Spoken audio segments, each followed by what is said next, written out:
ఒకసారి భూలోకంలో మహర్షుల సభ జరిగింది.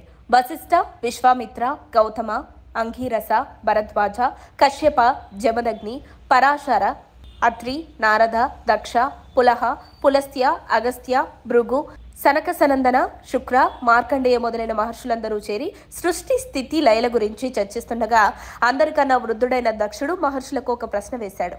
మహర్షులారా, సృష్టికారుడుడైన బ్రహ్మ గొప్పవాడా, స్థితికారుడుడైన విష్ణు గొప్పవాడా, లయకార్యం నిర్వహించే శివుడు గొప్పవాడా, త్రిమూర్తులలో ఎవరు గొప్పవారు? అందరూ ఆలోచనలో పడిపోయారు. కొందరు శివుడు గొప్ప అని, కొందరు విష్ణువే గొప్ప అని, మరికొందరు బ్రహ్మదేవుడే గొప్పవాడని తమ తమ అభిప్రాయాలు వెలిబుచ్చారు. అంతేకాని ఒమ్మతంగా ఒక అభిప్రాయానికి రాలేకపోయారు.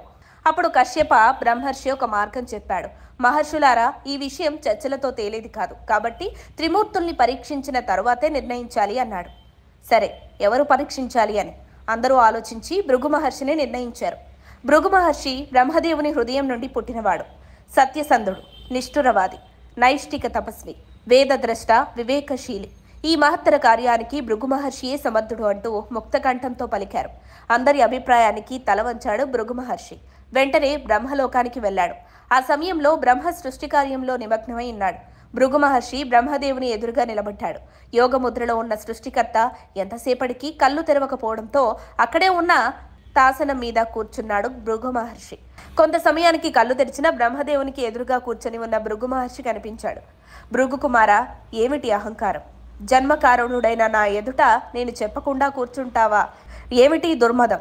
పూజ్యుల్ని గౌరవించడం నేర్చుకో అంటూ రుసరుసలాడాడు బ్రహ్మ. తండ్రి, నేనెక్కడకు వచ్చినా కారణం వేరు. నీవు సృష్టికర్తవే, కానీ రజోగుణం నిన్ను ఆవహించింది. తామస భావంతో మాట్లాడుతున్నావు. తండ్రిని బిడ్డలు గౌరవించకపోవడం అపరాధం కాదు. సృష్టికర్తనన్న స్వాతిశయంతో ఉన్న నీవు పూజనీయుడవు కాదు. పూజార్హత కూడా నీకు లేదు అని శపించి వెళ్ళిపోయాడు భృగువు. బ్రహ్మలోకం నుండి కైలాసానికి వెళ్ళాడు. భృగు మహర్షి కైలాసానికి వెళ్లిన సమయంలో కైలాస మందిరంలో పార్వతీదేవితో మహేశ్వరుడు క్రీడిస్తున్నాడు. మందిరం ముందు భాగాన కూర్చొని ఓం నమ శివాయ, ఓం నమ శివాయ, ఓం నమ శివాయ, ఓం నమ శివాయ అంటూ అరిచాడు భృగు మహర్షి. క్రీడామానసుడైన శివుడు భృగుని కేకను వినలేదు.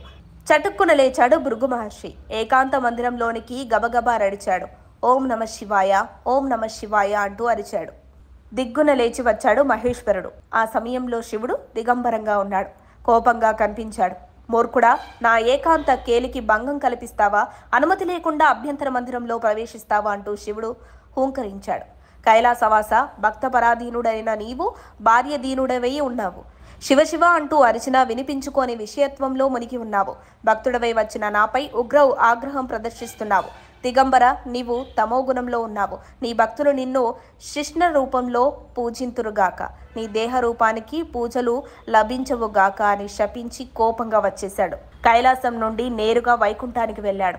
భృగు మహర్షి వైకుంఠం వెళ్లిన సమయంలో విష్ణుమూర్తి లక్ష్మీదేవితో సల్లాపాలు సాగిస్తూ ఉన్నాడు.